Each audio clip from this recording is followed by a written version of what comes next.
Kumusta po kayong lahat? At muli pong nagbabalik inyong naman lingkod, no? At sa tagal ng panahon, at ngayon lang po tayo nagkaroon ng ito, ang pag-upload sa YouTube channel natin, no? Kay Adelino Ticina TV Vlog. Ayan po yung ating YouTube channel, no? At sa ating pong mga subscriber at sa ating mga taga-subaybay dyan, humingi po ako sa inyo ng pamanhin. Buwan na nga natigil po tayo ng ilang taon, no?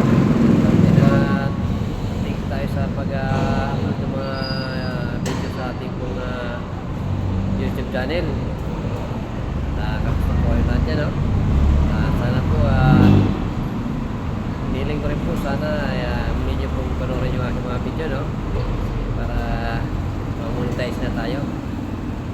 Ayun, at kunti pa lang po yung ating subscriber. Nung tumigil ako 300 plus.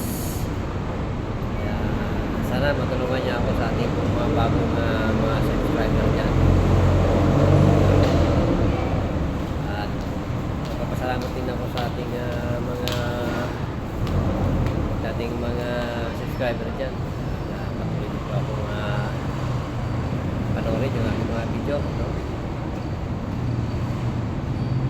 Okay, sa pasisya na at medyo may ilaw sa ating likuran, no? Ayan, liwanag, ayan. Tingnan natin. At sa ating mga kandyan, no? Sa ating mga kaibigan dyan, pero nagtataka kayo at muli tayong muli akong sa ating YouTube channel. Video na pala ko sa aking reels kasi po yung aking Facebook reels iba ito nahack ang aking account sa Adelino Ticina. Ayan po ay nahack noong December 15 last year, no? 2025.